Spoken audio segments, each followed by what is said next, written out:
Enchanté. Bonjour, Fabien. Bonjour, Fabien.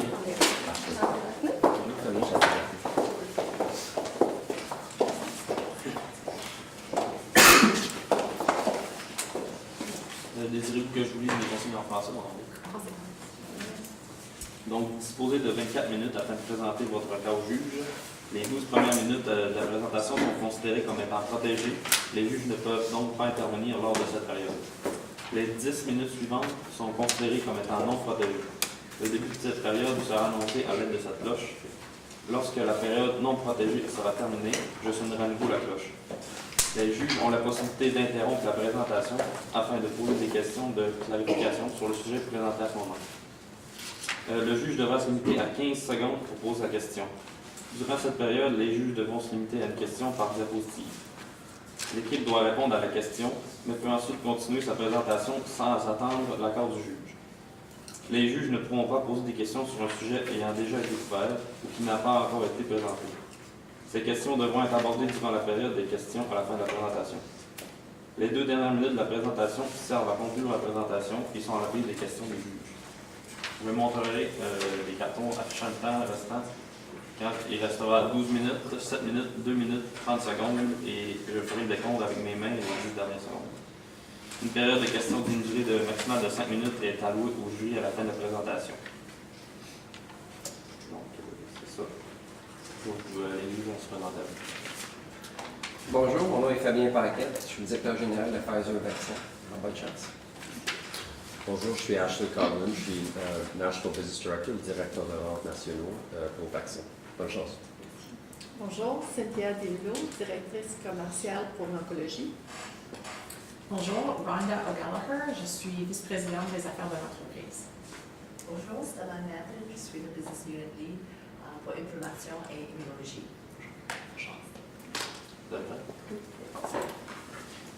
Bonjour à tous. Avant de commencer, j'aimerais que vous portiez une petite attention particulière à ce qui se trouve juste ici. Ça, pour nous, ça signifie le temps.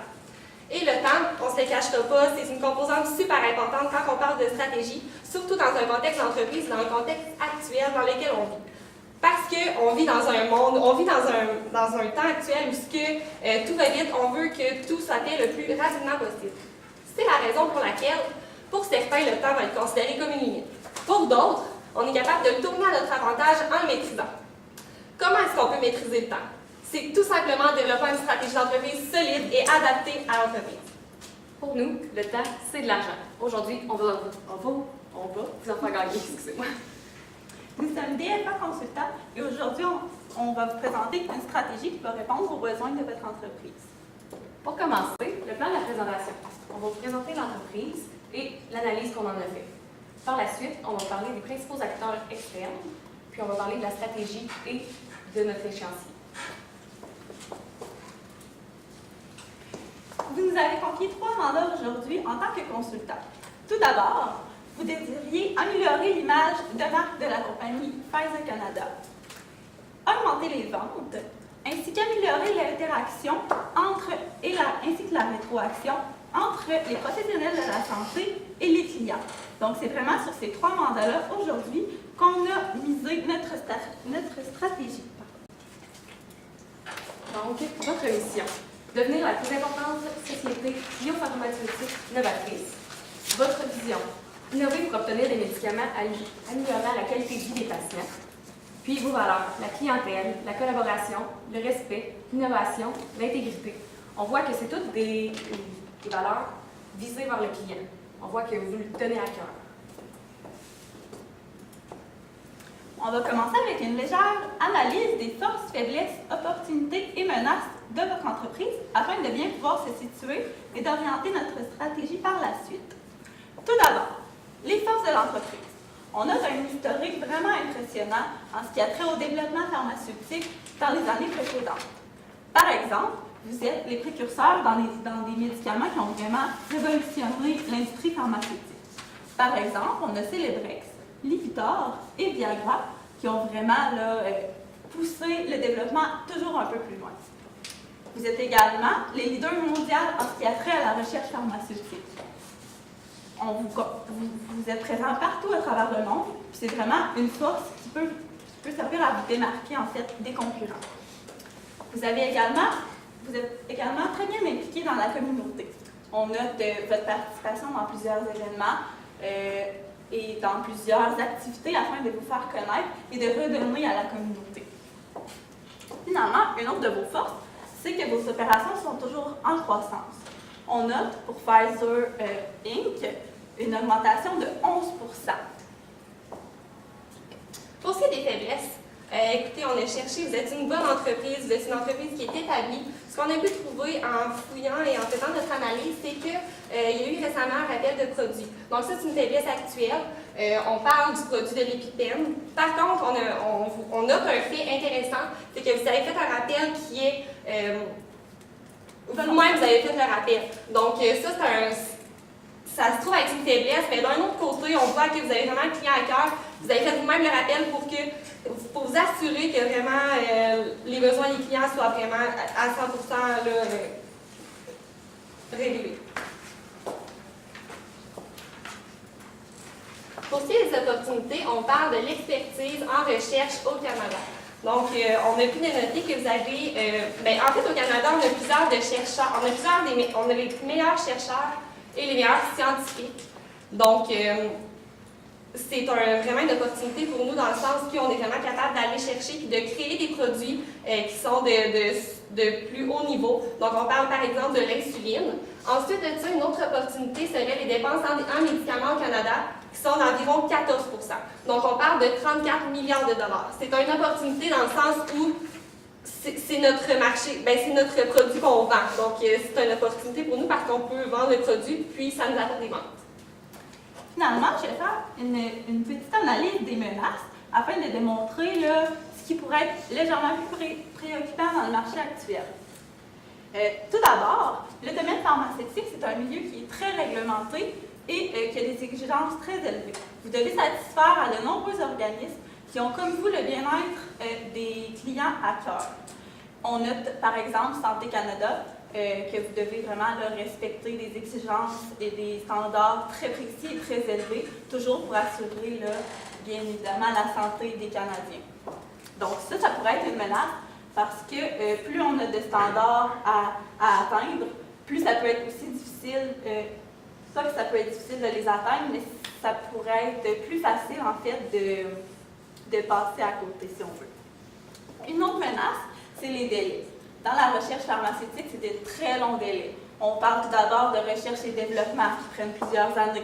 Ensuite, on doit faire approuver le produit par Santé Canada, qui entraîne encore des délais. Ensuite, on a la production, le remboursement. Donc, c'est toujours un peu plus long avant qu'on ait le retour sur investissement.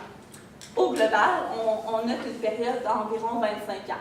Comparativement à d'autres produits qui vont très vite, c'est vraiment une période de temps qui est considérable, qui peut représenter une menace pour vous parce que c'est toujours plus long de réussir à récupérer notre argent. Une autre menace, c'est la présence de brevets. Dans le milieu pharmaceutique, les brevets, c'est vraiment crucial parce que ça protège le produit. Quand une entreprise décide de développer un produit, c'est certain qu'elle désire en avoir l'exclusivité. Donc, les brevets protègent les innovations pendant une période de 8 ans. Par la suite, les autres entreprises ont le droit de produire des médicaments génériques qui, bien évidemment, comme eux, ils n'ont pas eu à faire de recherche et développement sur le produit, sont capables de les vendre à un coût qui est moins cher d'environ 10%. Donc, c'est sûr que pour eux, c'est un avantage et pour vous, ça peut être une menace. Donc, c'est de savoir comment l'utiliser. Une autre menace, c'est la proportion importante des médias dans la société actuelle. Comme Daphné l'a mentionné tout à l'heure, les gens se tiennent informés, tout va vite, on veut voir les nouvelles toujours. Donc, autant ça peut avoir des effets très positifs, autant l'information se propage très vite. Donc, aussitôt qu'il y a un petit écart à la réglementation, qu'il y a quelque chose, ça peut très vite créer un scandale. Donc, les entreprises pharmaceutiques, bien évidemment, sont ciblées, là. Ça peut être à risque, donc c'est pour ça que c'est vraiment important de respecter la réglementation. Puis finalement, il y a une forte incompréhension dans le secteur en ce qui a trait au processus puis au fonctionnement. Souvent, les consommateurs se disent « Oh mon Dieu, c'est vraiment cher le médicament », mais ils ne comprennent pas tout le processus de recherche et développement comme j'ai mentionné plus tôt. Développer un médicament, ça prend de nombreuses années, ça prend de la recherche, du réinvestissement en recherche et développement, puis c'est des coûts qui sont coûteux. Souvent, le consommateur voit souvent le prix sur la facture à la pharmacie, puis il peut se permettre de juger par ça, mais c'est vraiment tout le fonctionnement qui est un peu moins bien compris. Donc ça peut être également une menace pour le secteur. Donc, nous, ce qu'on est venu faire, c'est qu'on est venu on va vous présenter en fait les grands acteurs principaux au niveau de la stratégie. Donc, on est venu chercher vraiment l'acteur que l'on trouve, que nous, vraiment, on veut prioriser. C'est l'acteur principal pour nous. Donc, on parle du grand public et du patient. Donc, il est vraiment au milieu. On voit que tous les autres acteurs gravitent autour de ça parce que ça se trouve à être des acteurs qui sont interreliés, s'influencent tellement ensemble. En effet, les médias influencent grandement le grand public.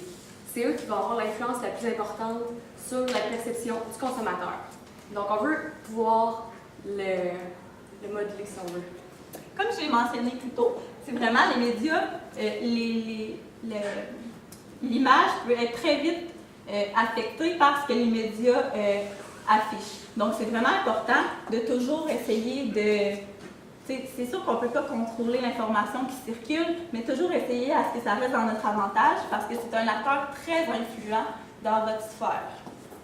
Pour ce qui est des professionnels de la santé, eux, c'est le lien direct avec le client. Donc, on veut faire en sorte qu'il y ait une opinion positive de nous pour être capable de vendre notre produit. Puis aussi, le professionnel est très crédible envers le client. C'est lui qui va lui dire quelque chose et lui va l'écouter, il va le prendre au sérieux. Tout comme les médias, les professionnels de la santé, c'est vraiment un acteur clé. Andréane l'a mentionné, ils sont directement avec le client.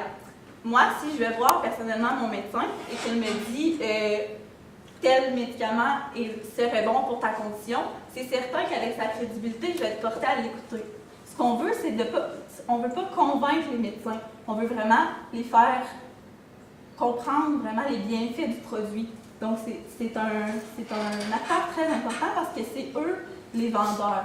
Dans d'autres industries, on a vraiment le vendeur qui vend le produit au client et ça se termine comme ça. Dans le monde pharmaceutique, c'est pas nécessairement comme ça que ça fonctionne. Il faut passer par l'entremise des médecins qui, eux, ont accès aux clients. Donc, c'est pour ça que c'est vraiment un autre acteur qui est très important. Aussi, on a le gouvernement provincial et les payeurs privés. Eux vont analyser la valeur du produit. Ils vont vérifier si le produit va être remboursable ou non au client. Donc, eux, encore là, c'est un acteur important.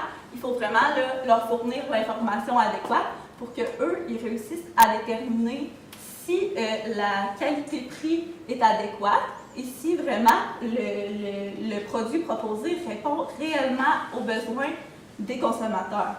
Si le produit proposé n'est pas vraiment un problème de santé qui est récurrent dans la société ou qui a vraiment... faut vraiment que ce soit, que ça réponde à un besoin pour que le gouvernement et que les payeurs décident de rembourser. Parce que c'est sûr que si le produit n'est pas remboursé par une assurance ou par le gouvernement, les consommateurs vont être moins portés à vouloir se le procurer. Aussi, on a les associations de patients. Donc, eux vont favoriser le choix de médicaments, puis c'est eux autres aussi qui vont appuyer le remboursement auprès des autorités telles que le gouvernement. Pour ce qui est des instances de réglementation, c'est eux qui vont faire les règles, comme on le voit. Il y a Santé Canada. Eux vont s'assurer de l'efficacité et de la sûreté du produit. Puis on a la publicité. Dans le fond, eux, ils s'assurent que ce soit fidèle et cohérent. Donc, ils veulent seulement qu'on nomme le nom, le prix et la quantité du produit qu'on peut donner.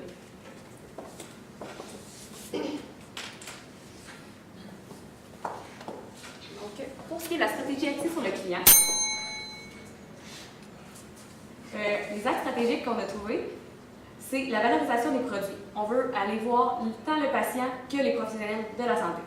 Aussi, on veut améliorer l'image de l'industrie, on veut améliorer les mécanismes d'interaction et de rétroaction.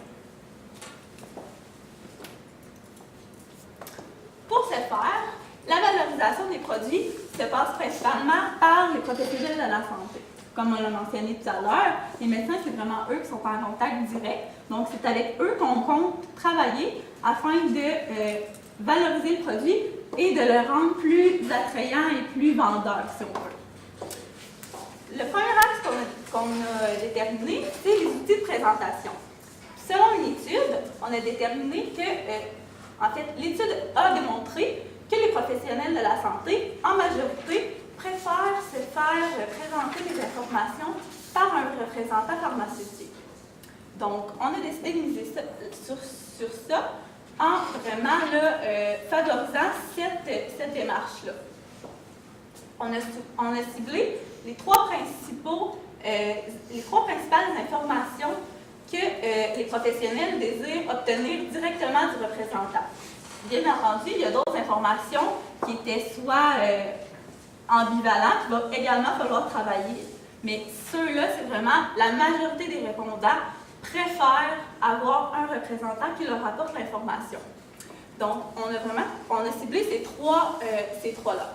On a le programme et les outils d'aide aux patients, les matériels d'éducation aux patients, ainsi que les services et programmes d'adhésion aux médicaments. Pour valoriser le produit, ce qu'on vous propose, c'est vraiment de revoir le matériel qui est distribué. Bien entendu, quand on essaie de vendre un produit, on est toujours plus à l'aise lorsqu'on est à l'aise avec on est toujours plus porté à vendre lorsqu'on est à l'aise avec le matériel. Ce qu'on propose, c'est de consulter en fait les médecins pour voir c'est quoi, qu'est-ce qu'ils aiment quand qu'est-ce qu'ils aiment en ce qui a trait à la présentation. Comment ils aiment que ce soit présenté pour favoriser l'interaction avec le client, favoriser la discussion et les explications. Un autre moyen, c'est par les échantillons. Ça a été démontré que les professionnels de la santé sont également des consommateurs. Donc, ils aiment essayer eux-mêmes les produits, bien évidemment, lorsque c'est applicable. Mais quand on essaie nous-mêmes un produit, c'est beaucoup plus facile de le vendre par la suite parce qu'on y croit. Si ça a fonctionné, c'est sûr que le professionnel va être porté à vouloir le présenter à son client car il sait que pour lui, ça a fonctionné.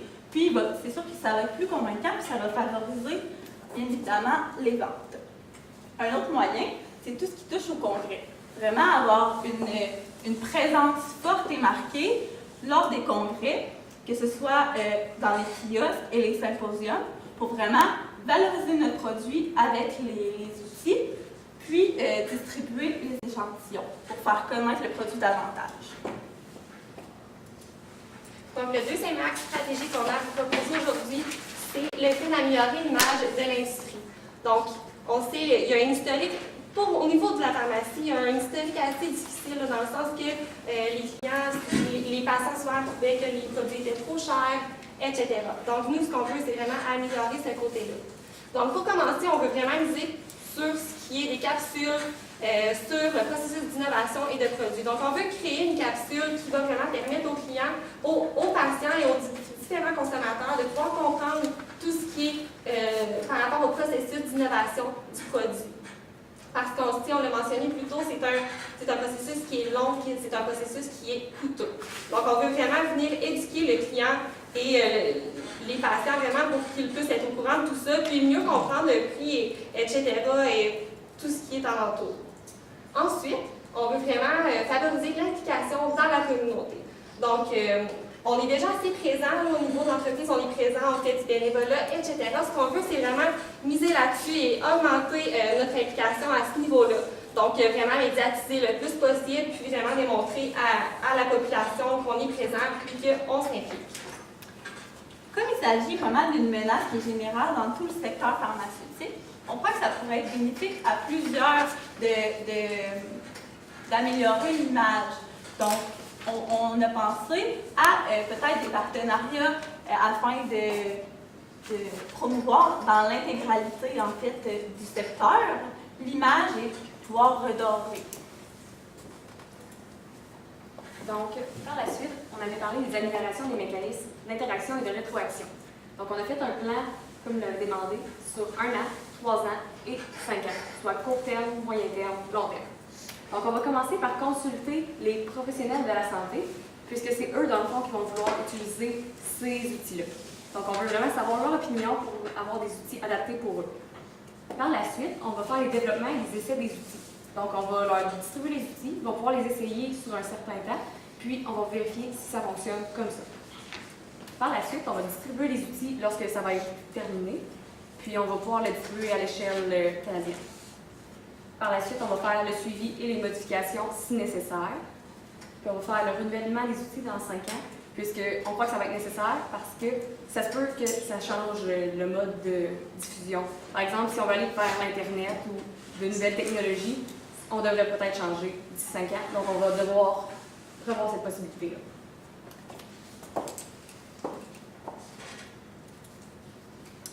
Donc, si on revient un peu sur la stratégie qu'on vous a proposée aujourd'hui, comme votre acteur principal est le client, toute la stratégie mise autour du client. On vous a proposé une stratégie axée sur le service aux consommateurs afin de vraiment favoriser le bien-être et la santé des consommateurs. Ce qu'on veut, en fait, c'est passer par les professionnels de la santé, puisque c'est vraiment eux qui ont un lien direct, une interaction plus rapide avec le consommateur. On désire également améliorer l'image de l'industrie, comme Daphné l'a mentionné, par des capsules, faire comprendre le processus à la communauté, vraiment s'impliquer dans la communauté. Parce que ce qu'on veut en fait, c'est que ça ne soit pas vu comme regardez comme on est beau et on est gentil. Il faut que ce soit vraiment, que ça a l'air naturel. Il faut que ce soit naturel pour que les gens embarquent et que ce soit vraiment bien perçu. Puis, finalement, l'amélioration des mécanismes de rétroaction pour vraiment comprendre les acteurs. Est-ce que les outils leur conviennent? Est-ce que les clients ont un bon... est-ce que le suivi est bien fait? Est-ce que les clients sont satisfaits des produits qui sont proposés?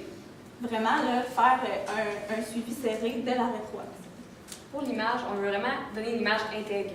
Dans le fond, on veut donner les bonnes informations au client, mais on veut aussi lui montrer tout le processus derrière ça. On veut lui montrer toute la recherche et le développement qu'on a à faire, tous les coûts que ça l'apporte, pour qu'il soit vraiment informé et qu'il puisse avoir une décision éclairée lorsqu'il fait son choix. Nous sommes DFA et nous sommes prêts à répondre à vos questions.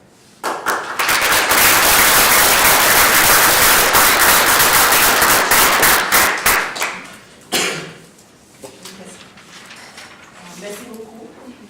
Est-ce que vous avez fait une estimation pour le coût et aussi les revenus pour l'adaptation des produits et aussi l'amélioration de l'image de l'industrie? Est-ce que vous avez juste un estimation pour le coût?